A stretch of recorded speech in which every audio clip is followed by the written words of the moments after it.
Be'ezras Hashem Yisbarach, we will continue what we are learning in the holy letters of the Baal HaTanya, letter number 12. Neshiras l'schus refuah shalema for Hinda Basta Barachel. We are learning the holy letter, letter number 12. Well, we are now summarizing the primary contents of the letter and integrating them now to be able to see all of the contents and all of the revolutionary transformational ideas that the Holy Baal HaTanya lays down with this letter, and to see the world through the lens of this holy letter, which, as we said multiple times, we can learn this letter in a way that this is another thing that the Holy Baal HaTanya said, or we can understand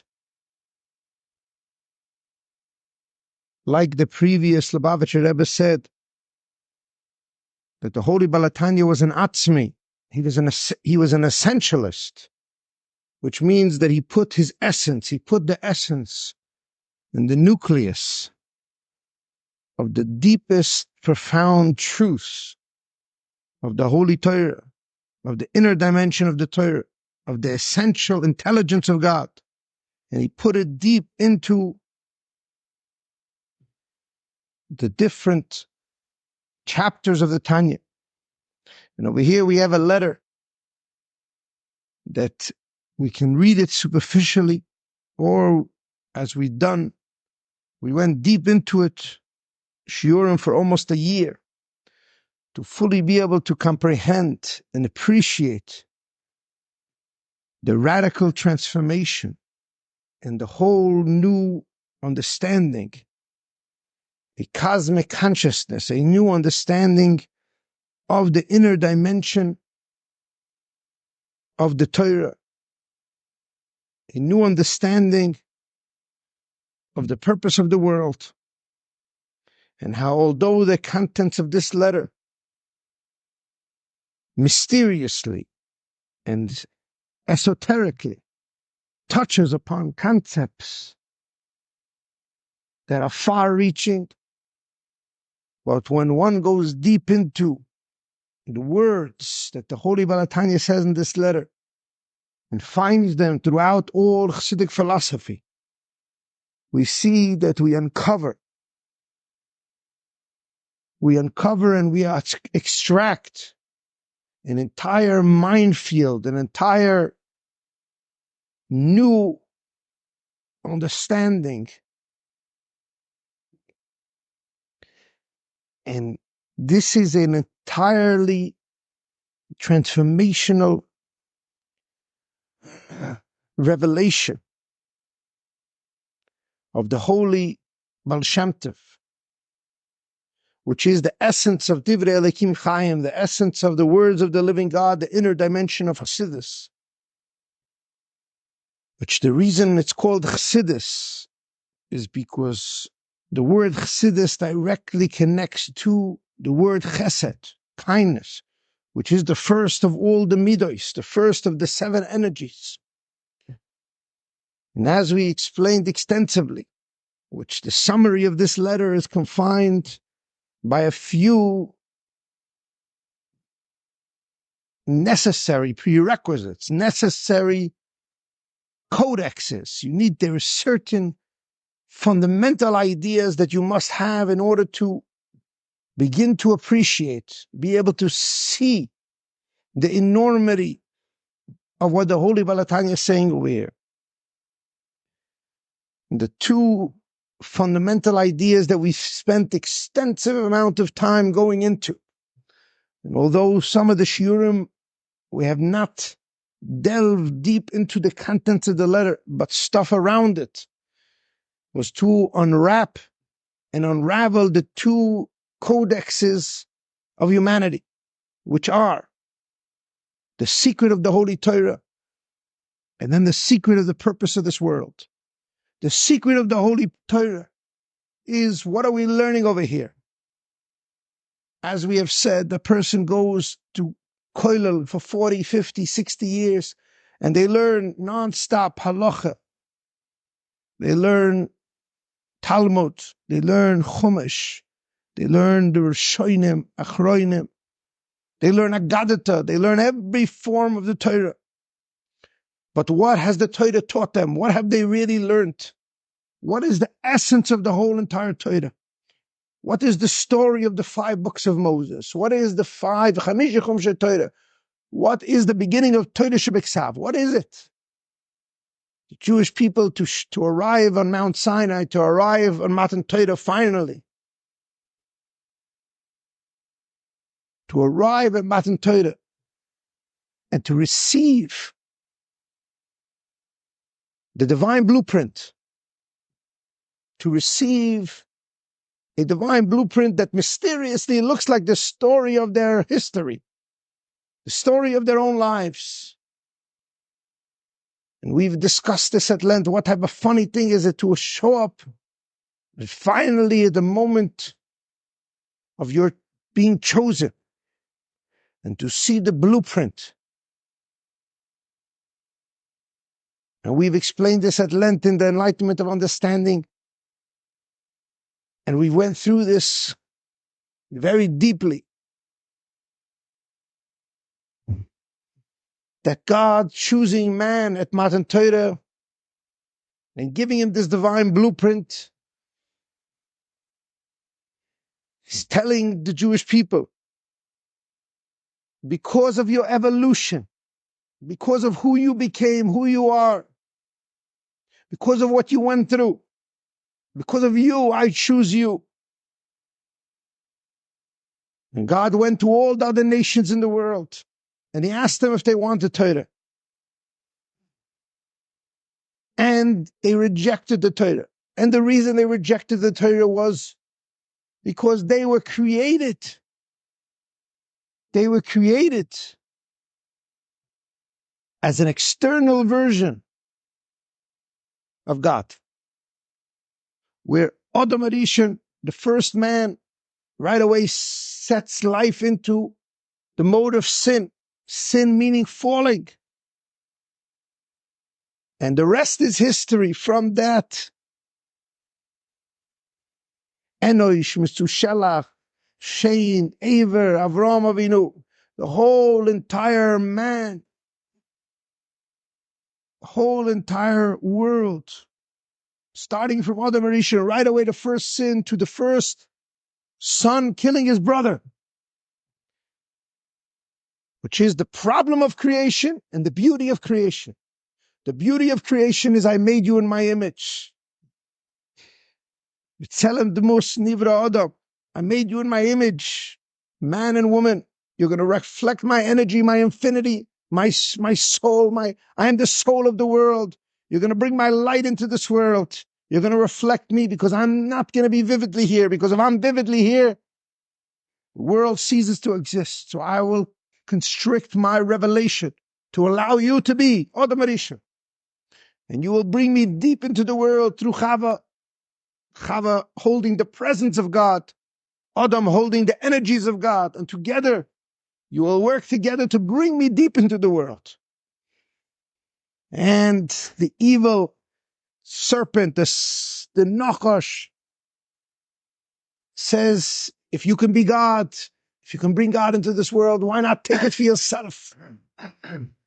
Why not do everything for yourself? And introduces the act of sin through the eating the fruit that was primarily body, that woke up the body of Chava to discover the body, the separateness, the selfishness, and woke up the selfishness in Adam. And the rest is history. That is the story of the Torah. The beauty of man and the failure of man. The beauty of God saying, I will allow you to be the creators of the world. I will allow you to change this world. I will allow you to live in the world. I will allow you to be in the garden. I will allow you to be a partner with me. And how instantly to take that and corrupt it, to take it for your own gratification, for your own pleasure, which results in the problem of man. The beauty of man is we resemble the Creator, we partner with the Creator, we mimic the Creator, we look like the Creator, we can be the Creator. We can unite so deeply with the Creator. But the problem of man is, then how can God be God? Which means the all unity. And God creates man who's made in his image. And both man and God, how can they coexist? If God is God, God is God. And if man was made in his image, then man is God. And then man has woman. So we have God, man, and woman. And then we have children. And two children. How can they all coexist with each other? And the problem of man is we can't exist with each other. And the beauty of man is, the tferes of man is, you are made in God's image. So if you're made in God's image, you must live together. You must integrate. You must transcend your selfishness. You must transcend your singularity, your selfish singularity. And you must go deeper until with a unifying force where me and you are two parts of one whole. Where me and you are mirrors of each other. Where I ultimately see myself in you. And the problem of man is what we're dealing with until the moment of Matan Torah. And God says, ultimately speaking, I created this experiment. I created this world that told us Adam. And you can see yourself how it evolved for me to choose this nation, the Jewish nation, because you are the direct inheritors of Adam. You will fix Adam into its completion, but into a completion that will take 6,000 years. But ultimately speaking, there will be a nation of God that will have revealed God's energies, with each man on his own, even before he gets to his spouse. Each woman, man, child, teacher, rich man, poor man, evil man, each one of you will make a shleimus, will make a unity, will make a shalom in your own system. You will make a peace between your soul and your body, between your soul and your personality, between your 10 energies, between each and every organ with the other. There will be a complete integration. Because when you look at yourself in the mirror, you are an integration. You are not an animal. An animal is no integration, just a little petty life of instinct. But man is intelligence and instinct, his will and his pleasure, his godly infinity. And he has a beastly base body. And the goal is for heaven to kiss earth, for his soul to rejuvenate and to lift up and to infuse and to plant and to radically transform his body, every single facet of himself, to push so deeply until the core of all of his energies reflect his soul, reflect God, where there's no contradiction between my chesed and my gevura. And I go deep enough into my heart, I will get to tferes, which means beauty, which is the beauty of man. In my right side and my left side may be the problem of man. My body may create the problem of man. The fact that I have 10 energies may be the problem of man. The problem of man is the selfishness, the separateness, the stifleization, the Mitzrayim, to be in one moment, to stifle, to narrow down. But the beauty of man is to become a partner with creation, to discover the godly spark in me, which writes my own destiny, which will push out amongst all the fragmentation, amongst all the jealousy. So I was born with a tremendous jealousy, with a tremendous selfishness, with a tremendous personality. But the goal is to push out, to push against that, and to transcend that, and to unite that with everything and every single person. But ultimately speaking, the story of man, the story of the Torah is a never-ending story. A story of God creating man, made in his image. And how can they both be united? How can they both be one? How can God see himself in humanity? And how can humanity reflect God? And the answer is the Torah, starting from the first moment of creation, going all the way to the Beis Medrash of Shem Ve'ever to see what it means that the Holy Father has kept the Torah before the Torah was given, because they were on a mission to transcend the beastly nature, to transcend the jealousy, not to get corrupted by the pleasures of the world, not to get corrupted by the base instincts. To watch Cain and Hevel, the beginning, they're two brothers. The world is not enough for each other. And to realize that ultimately speaking, I took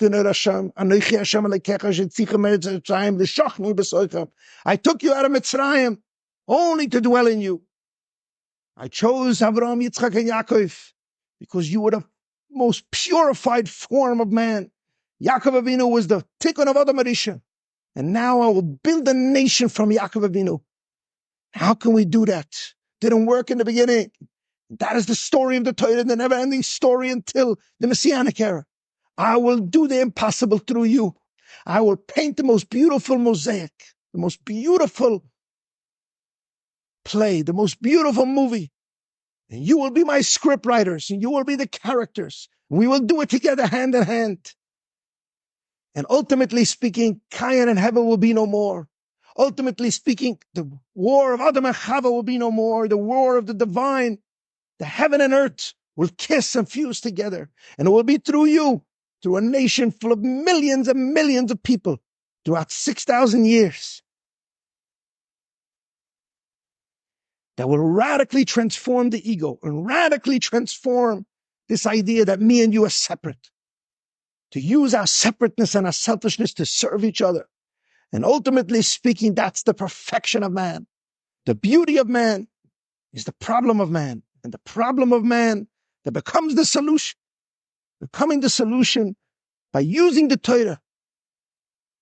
Since the Torah was given to all the Jewish nation, and to constantly rectify the sin of sinas chinam, to constantly rectify the midos, the energies of the heart, that the personality should not steal and should not corrupt these godly energies, but we should ultimately use them for a holy purpose, a purpose of integration, a purpose of selflessness, a purpose of surrender, purpose of integration.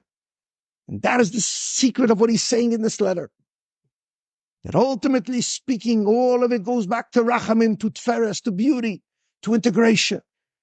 That this nation was built, the DNA was Yisrael, was Yaakov Avinu, was Rachamim, was the integration of Avraham and Yitzchak, was the integration of Yitzchak and Rivka, was the integration of Rachel and Leah, was the integration of Yosef and Yehuda, was the integration of soul and body, was the integration of soul and personality, was the integration of every single organ with every organ. And therefore, because you come from a refinement place, the 5 books of Moses was given to this nation. And this nation will do the impossible. It will refine its hearts, much more powerful than artificial intelligence. It will be a true intelligence and a true Jewish heart, a true love and a harmony, a peace and a tranquility that comes from within, which is a selfishness, which you will push the limits. Much more than what was given to Bnei Yisrael, what was given to Yisrael, Yaakov. You will push the limits to the point where this entire nation will unite as one. The entire nation will transcend, and it will usher in and live with the nuclear energy that was expressed and exposed and disclosed throughout the thousands of years since Matan Torah, where albeit we rise and albeit we occasionally fall, it is only the rising ability, it's only the transcendence, it's only our godly natures that survive. It's only our legacy of things that will outlive us. What outlives us is the kindness. What outlives us is our children. What outlives us is our children who go and follow the Torah. The Torah means instruction. The instruction to be Adam al-Elyon, to be similar to God. The instruction that it should be a nation where God can dwell in. She'ein al gabo vel Hashem al belvad. There will be nothing greater than Messiah, King Mashiach, who will reveal the core of every single Jew that we're all one, until husband and wife, Knesset Yisrael and Kudsha B'rich will unite as one, where there'll be nothing above Mashiach but God alone. And that is the ultimate king who will usher in an era of unity, where God says, Ani v'hu yachal adasham. I can dwell within you because you have transcended your selfishness, your jealousy, You have transcended your judgments. You have transcended all the egoic behavior, where you realize you're only here for each other. And that is the secret of the Holy Torah. That is the secret of the second secret of the creation of the world. And it is with that prism that we are rejuvenated by the contents of this holy letter from the Baal HaTanya, which is the idea of the superficial unity, which means I'm giving to everyone around me, or an internal unity where I'm pushing myself to the limit because I realize in this moment of kindness, in this moment of transcendentalness, in this moment of going deeper, pushing myself beyond any limits, obsessing over compassion. That is the most deepest, profoundest expression of God. And it's those moments that when we express that, we create a true, never-ending harmony between ego and between personality and soul, where they unite as one, where there's no more the sin of the Chet Tzadas, where my body wants to harness and steal all my energies, but where I've pushed so deeply through till I've united and made place for the divine, where the divine can be expressed through me. And it is ultimately these acts of goodness and kindness that will usher in the Messianic era, that will radically transform our future, that will give forth the fruits and the light and the harmony that we will live with for the 1,000 years of Shabbos. It is Misha Tarach B'Erev Shabbos. It is the acts of kindness, the acts of tefillah, the acts of Torah, but the quintessential, the quality, the avodas hatzedakah, the deep, most profoundest sense of compassion.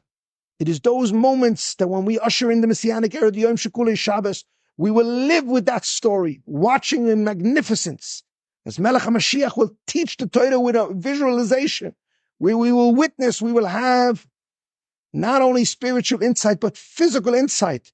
And we will witness the whole entire history as this story of man transcending his beastly nature, man transcending his jealousy, man transcending the problem of man to become the beauty of man, the Tferes of Adam, which is Yud-Kei Vav-Kei, which is the name of God, to transcend your beastly nature from Behemoth to become Adam al-Elyon, to become a partner with the divine, where ultimately the divine is expressed through us.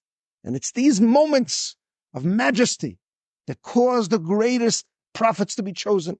Shlomo HaMelech, Moshe Rabbeinu, David HaMelech. It's the moments of one moment in time. I want an understanding heart. It's a moment of true humility and unity. It's a moment of caring and compassion, as David, Moshe, and Shlomo and all the 7 shepherds had.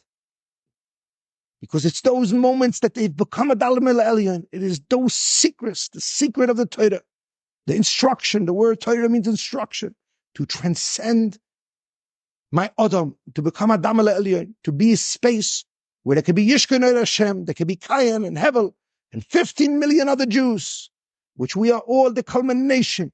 We all have grandparents and great-grandparents that integrated into us, that invested in us, invested in a future. They didn't invest in a temporary bridge, like the Holy Talmud says. They didn't invest, in a building, but they invested in a future.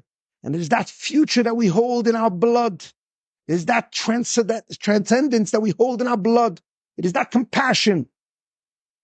So we are just the end, but we are the end of the beginning. And we are the beginning of the end, because we hold within us all the years of self-sacrifice. Because what goes on is the self-sacrifice. What goes on is the godly spark. What goes on is the compassion. What goes on is the things that are beyond the selfishness. And it is with that energy of thousands of years in Gullus that we have the ability to write a new future, to live in integration, live in unity, live in this state of avodas hatzedakah, where we recognize that it's these moments that we transcend our beastly natures, and ultimately will allow us to purify the core of our hearts, where there's no more ego in the sense of corruption, but where our heart becomes so sensitive to each and every one of us around us. And we operate in unison, that Bnei Yisrael, the children of Israel, become one nation, Israel. And in that space, the Eibishter is Nezgala And it's a never-ending, everlasting tranquility.